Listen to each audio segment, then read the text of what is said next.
Good morning, everyone. Welcome to a contemplation titled Let's Be Thankful For, with myself, Renate Beilharz, and Mark Herrmann, both elders of the Temple Society. Let us be thankful for the joy of song, using the words of Lunig.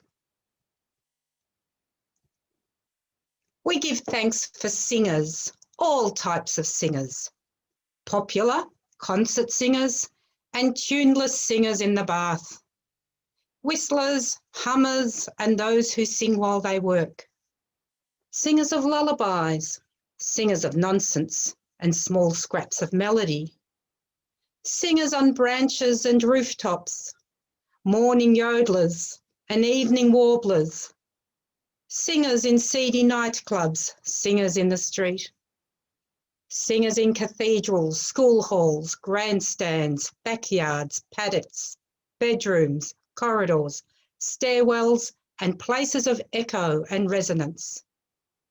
We give praise to all those who give some small voice to the everyday joy of the soul.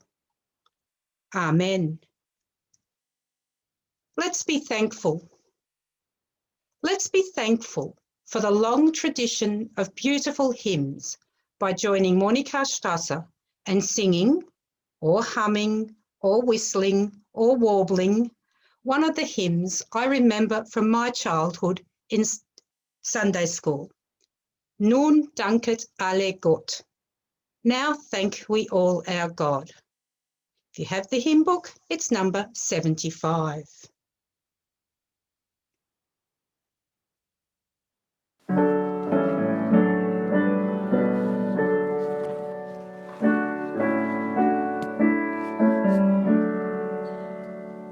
Nun danket alle Gott mit Herzen, Mund und Händen, der große Dinge tut an uns und allen Enden, der uns von Mutterleib und Kindesbeinen und selig viel zu gut bis hierher hat getan. Der ewig reiche Gott wohl uns bei unserem Leben ein immer fröhlich Herz und edlen Frieden geben und uns in seiner Gnad erhalten fort und fort und uns vor aller Not erlösen hier und dort. Lob, und Preis sei Gott, dem Vater und dem Sohne und ihm, dem Heiligen Geist, im höchsten Himmelsthrone, dem einig höchsten Gott, als es anfänglich war und ist und bleiben wird, jetzt und immer da.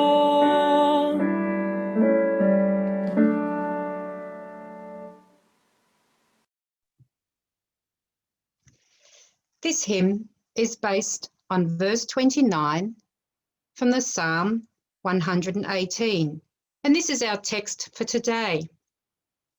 The German text will be familiar to many Templars who have had the privilege of going to camp in the summer, singing this round at the end of each meal. Danket dem Herrn, denn ist freundlich, und seine Güte währet ewiglich. In English, Give thanks to the Lord, for he is good, and his faithful love endures forever. Let's be thankful. Let's be thankful that we are not bound by limitations in how we, as a community and individuals, can refer to the divine, the something more that provides depth and meaning to life. In the traditional hymn and text, the terms God or Lord are used. Today, as we give thanks together, the term I am using to refer to the divine, to God, is life. So when I sing songs of praise, when I talk about being thankful, I'm thanking life itself in all its complexities and simplicity. Let's be thankful. Let's be thankful for the natural world. In many of our past online services, the presenting elders have talked about appreciation of flowers, trees, and nature. We have seen beautiful pictures of nature. I find it easy and natural to give thanks for nature in all its aspects. The delicate flower, the awesome thunderstorm, the majestic mountain, the powerful wind, the warm sunshine, the cute baby animal.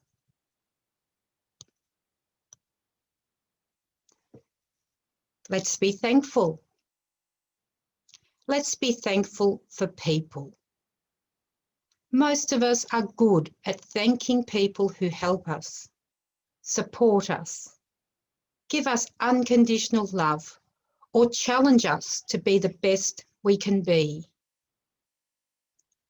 Giving thanks for nature, thanking people, is something most of us do as a matter of course. But what about other things? Let's be thankful. Let's be thankful for objects, for things.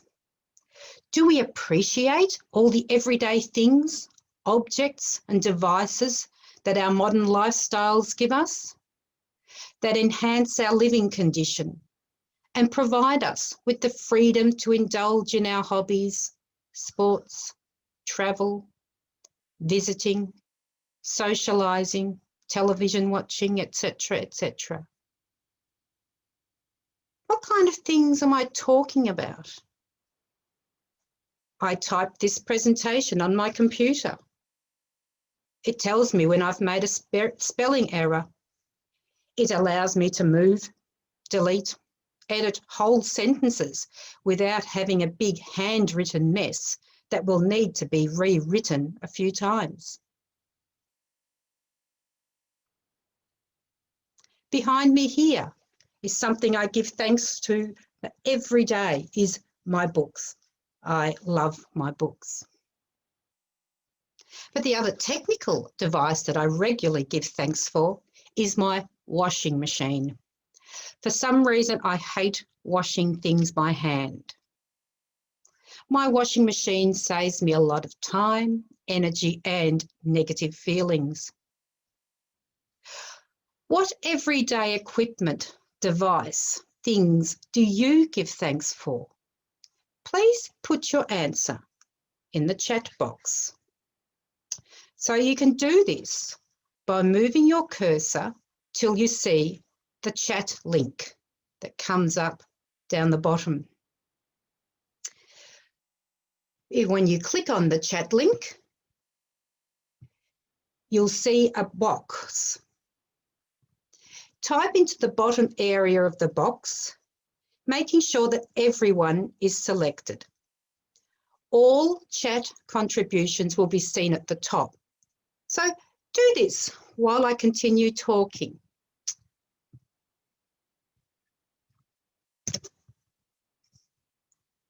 I don't know if any of you watched Further Back in Time for Dinner on the ABC, hosted by Annabelle Crabb. The program showed a modern family living as people lived in past decades in Australia. The early 1900s had none of the work-saving devices we have today, and it was eye-opening to see how the family, and especially the mother, coped. That series gave me a much better appreciation of, and let's have a look at what people have written in the chat. And I'm sure all of these things weren't around in the 1900s. We have my car, my coffee machine, and someone appreciates my rainbow of books. My recliner chair from Matterstrasse, certainly weren't around in the early 1900s.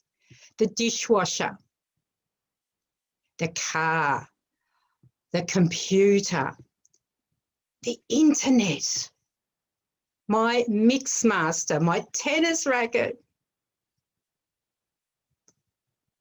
and my bike.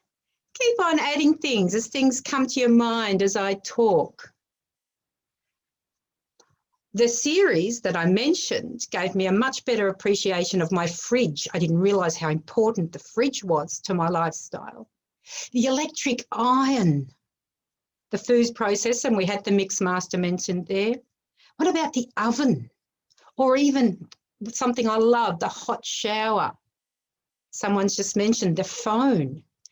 Air conditioning, indoor heating, the electric jug for hot water, yes. Keep putting things in as I talk. I remember a time, and it was probably about 20 years ago now, around 2000, when I was in the car with my father, who was born in 1926. And he spent his childhood in the Templar village of Wilhelma in Palestine. We were waiting at the traffic lights in a busy intersection with hundreds of cars whizzing past. I can still remember he shook his head in astonishment and said, "You know, when I grew up, there was no electricity, there were no cars at our single intersection. And look at what I can see today." It astounded him, and it really is astonishing when we consider the changes that have occurred in the space of one generation. What other things have we got? My knitting needles and yarn, which have been around a little bit longer, but definitely worth appreciating. The sewing machine and scissors. Thank you for your contributions. Let's give thanks.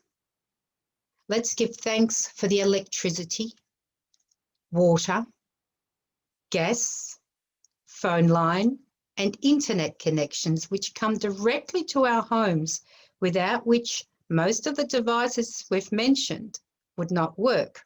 Although someone just mentioned the jigsaw puzzle. Now, that doesn't need electricity. Running water, definitely. That's something that in the 1900s they had to get out of their pumps and their wells. Someone else loves their washing machine. Oh, definitely. It's my big thing. The flushing indoor toilet. Yes. The walker. In the past, people didn't have their walkers to help them get around when they started to become a bit wobbly. Now, while we give thanks for all these things, we need to balance this with an awareness of the implications of our use of all of these energies. Our devices and our things do not come without a cost. And I don't mean the financial cost. I mean the impact on the environment. Once again, I want to refer to an ABC program called Fight for Planet A, Our Climate Challenge, presented by Craig Rucastle. He helped everyday Australians reduce their carbon footprint considerably without actually reducing their lifestyle back to that of the early 1900s. And it's shows like this that are really important to watch because they build awareness and facilitate behaviour change. It certainly made me rethink some of my habits. Let's give thanks. Let's give thanks for the ability to change our behaviours in meaningful ways to reduce humanity's impact on our planet. Let's give thanks, and this is the final focus from me. Let's give thanks for the people who have made so many sacrifices as part of the community effort to contain the spread of coronavirus. I wonder if any of you recognise those words, especially those of you living in Victoria. They're the words used by the government probably about, 6 weeks ago to explain the reason for still holding a grand final eve public holiday, which happened last Friday, even though the grand final was held in Brisbane last night. Small Business Minister Jarla Pulford said, "The thank you day was well deserved for all Victorians." She said, "Grand Final Eve is a special day on the Victorian calendar, and this is a very real way of saying thank you to everyone who has worked so hard to fight the pandemic." So closer to home, let's give thanks to the staff at our old aged home, Tabulum and Templar Homes for the Aged, for keeping all the residents safe over the past 6 months. As you listen to Andrew Gold's song, "Thank You for Being a Friend," enjoy the images of the TTHA staff taken during the pandemic period. And you'll see that some of the photos were taken during a thank you day a few months ago, where every staff member received a card, a box of chocolate, a toilet roll, and a sticky note to acknowledge their work. So let's give thanks for our care workers at TTHA.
The order of Cadillacs, a bulk order of Cadillacs is being processed at the moment.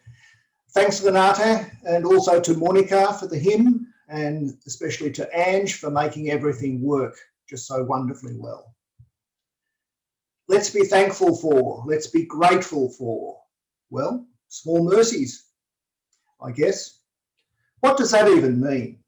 It means that although a situation is unpleasant or bad, it could be even worse, and so we should be glad.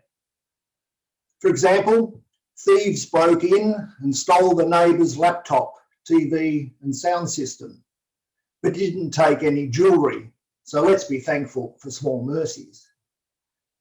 Or the air conditioning stopped working 2 hours into my summer road trip across the Nullarbor. The car radio still works though, so I should be grateful for small mercies. I'm not sure this then creates situations in which my neighbours or I would be deliriously happy. Perhaps it's a matter of attitude. Do we see the glass as half full or half empty? We have a choice, provided the thieves haven't taken off with the glassware, particularly if the way we think and react won't or can't change what has already happened. Do you have a positive or negative attitude to life? That probably depends on the individual and the circumstances facing them. If you don't like something, change it. If you can't change it, change your attitude. This is attributed to Maya Angelou, American poet, writer, and civil rights activist. Having a positive attitude means being optimistic about situations, interactions, and yourself. People with positivity can remain hopeful and see the best, even in difficult circumstances. Being positive is so important to happiness, joy, and progress in life. Such a state of mind brings light, hope, and enthusiasm into the lives of those who possess it. Adopting a positive attitude does not suggest everything will always move smoothly or that there won't be bumps on the road. Nor does it necessarily mean avoiding or ignoring the bad things. However, it ensures that any setback you might encounter will not stop you or change your state of mind. And you'll go on, try again, and do your best, despite any obstacle. There are numerous characteristics associated with a positive mindset, including the 6 on the screen. Optimism, a willingness to make an effort and take a chance instead of assuming your efforts won't pay off. Acceptance, acknowledging that things don't always turn out how you want them to, but learning from your mistakes. Resilience, bouncing back from adversity, disappointment, and failure instead of giving up. Gratitude, actively, continuously appreciating the good things in your life. Mindfulness, dedicating the mind to conscious awareness and enhancing the ability to focus. Integrity, being honourable, righteous, and straightforward instead of deceitful and self-serving. Not only are these features of a positive mindset, but they may also work in the other direction. Actively adopting them into your life will help you develop and maintain a positive mindset. A win-win, if you like. Recently, I had the good fortune to listen to Hugh van Cuylenburg of the Resilience Project. Martina Eaton had spoken glowingly, well, positively, about Hugh's book, Finding Happiness Through Gratitude, Empathy and Mindfulness. So when presented with the opportunity to join his webinar, I jumped at it. He tells of and was inspired by his volunteering experiences at a school in a remote village in the far north of India.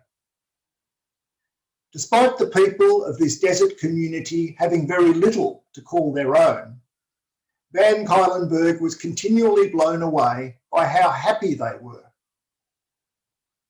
I have written about Hugh's book for the upcoming Templar Reflections, which carries the theme of virtues, so I won't repeat all of what is contained there.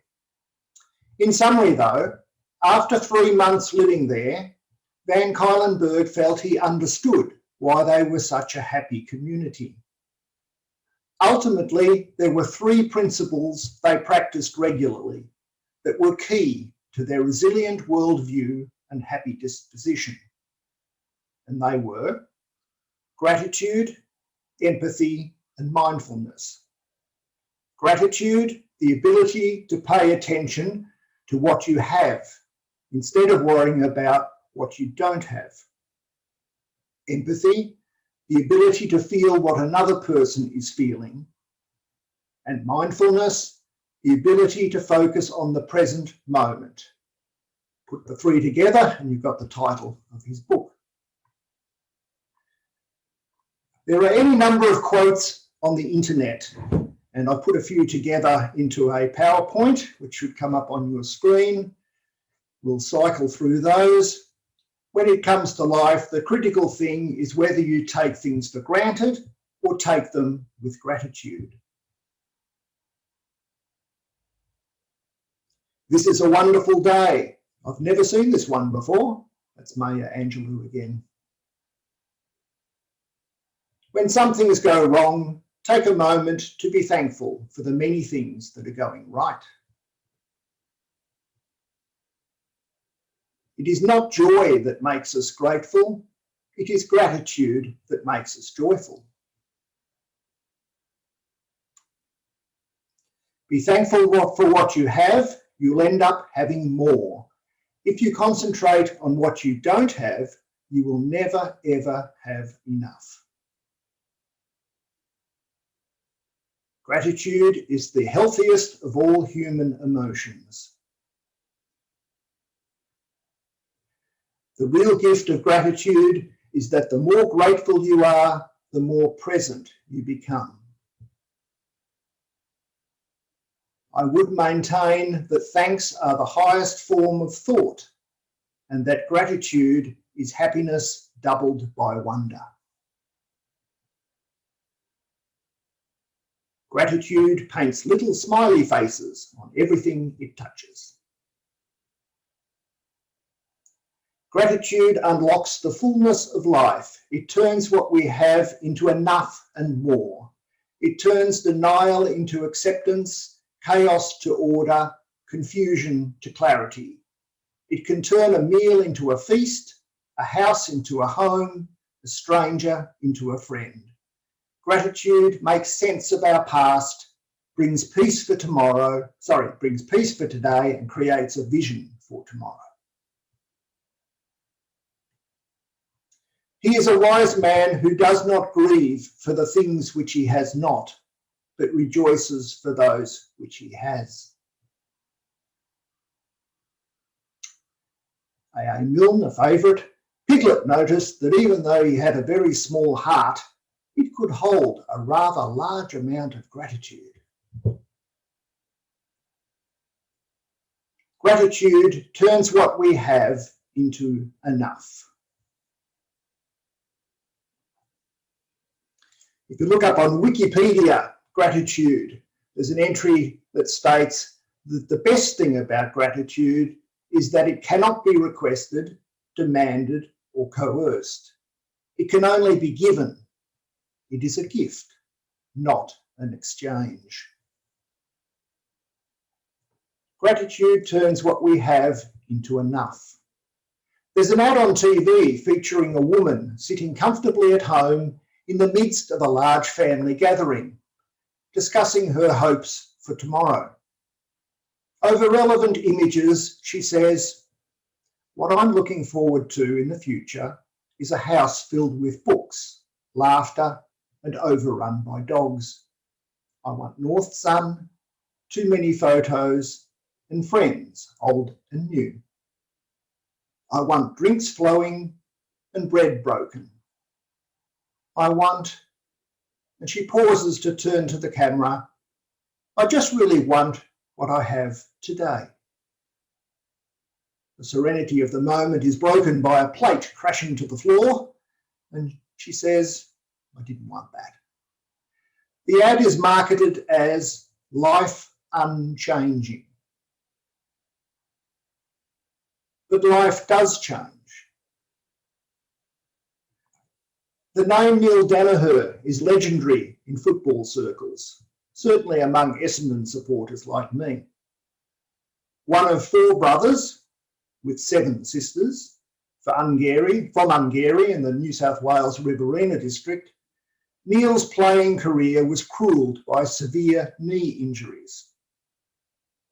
Coach Kevin Sheedy orchestrated one final game in which all 4 brothers played together, as much because he could as to appease Edna, their mother.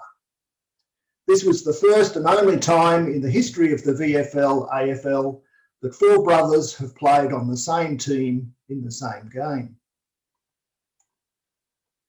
In 2019, Danaher wrote a book with journalist Warwick Green titled When All Is Said and Done.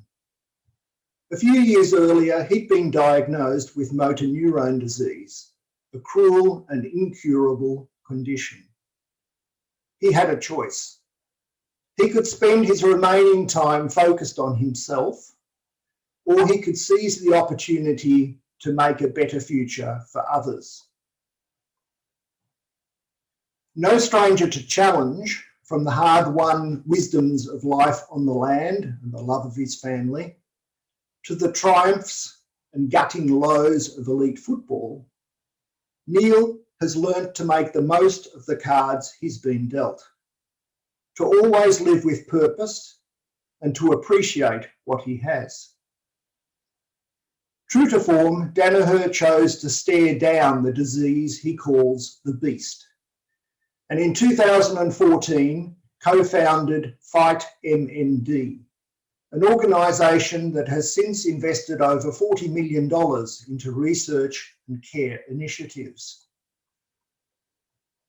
His book contains stories and knowledge from a man who has always held his beliefs to the Bunsen burner of life, unflinchingly honest, sharing a timely reminder that even though life doesn't promise to be fair, we all have the power to choose how to make our time on this earth matter. Danish philosopher and theologian Søren Kierkegaard once said, "Life can only be understood backwards, but it must be lived forwards."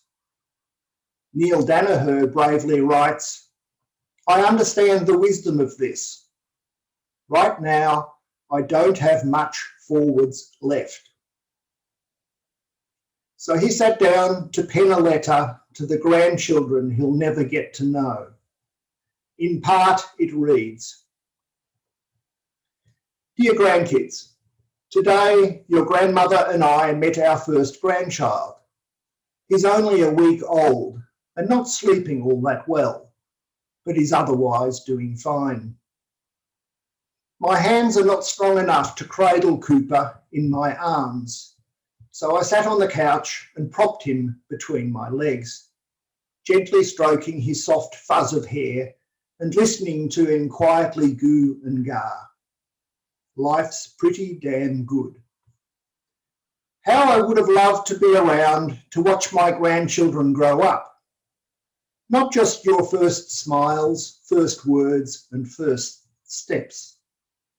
In my mind, I picture seeing you play your first game of netball, singing in your first concert, and heading off for your first day of school.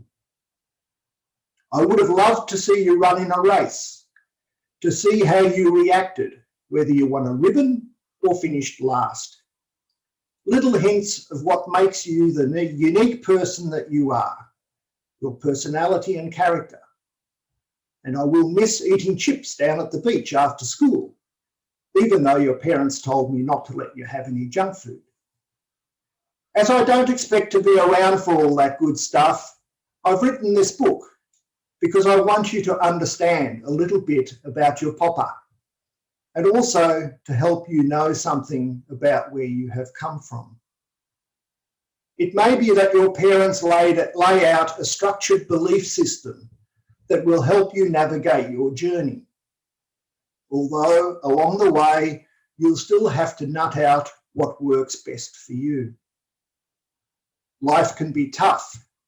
You will have your hurdles and setbacks. That's all part of the journey. When those things happen, I don't want you to feel overwhelmed or to become a victim. I want you to learn a bit of grit, a bit of resilience, because life is no bed of roses. My wish is that you will find the courage to take responsibility for your own life. You will find that courage somewhere in the better side of your character, and it will emerge and help you respond, to prevail, to look for the opportunities that life gives you. And he signs off his letter with "play on." I used to admire Danaher's prowess off the half-back flank out at the Windy Hill football ground on wintry Saturday afternoons. Now I admire his gutsy response to what he has and what he won't have. Gratitude turns what we have into enough. After today's service, as usual, we'll have a social chat function, and I think there'll be a separate link for that Zoom connection, so look out for that.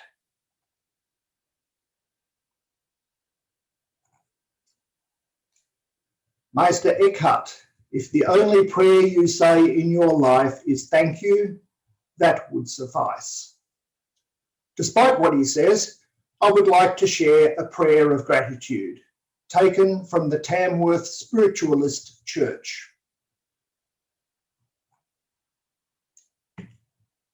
Gracious God, however imagined, in the busyness of my day, I sometimes forget to stop to thank you for all that is good in my life. My blessings are many, and my heart is filled with gratefulness for the gift of living, for the ability to love and be loved, for the opportunity to see the everyday wonders of creation, for sleep and water, for a mind that thinks and a body that feels. I thank you too for those things in my life that are less than I would hope them to be. Things that seem challenging, unfair, or difficult. When my heart feels stretched and empty, and pools of tears form in my weary eyes, still I rejoice that you are as near to me as my next breath, and that in the midst of turbulence I am growing and learning. In the silence of my soul, I thank you, most of all, for your unconditional and eternal love. Amen. To finish, Alanis Morissette is a Canadian-born singer-songwriter who rose to prominence in the early 1990s with her album Jagged Little Pill. Tours around the world followed. Respite from this hectic lifestyle came from practicing yoga, and she visited India for some soul searching. The song, which you're about to hear, is entitled Thank You, and it came from that trip to India. Thank you.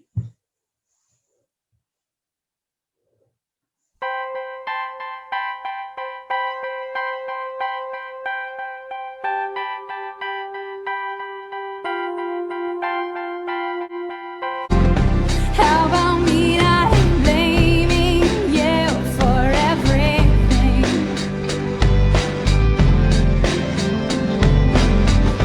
How about me enjoying the moment for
stopping.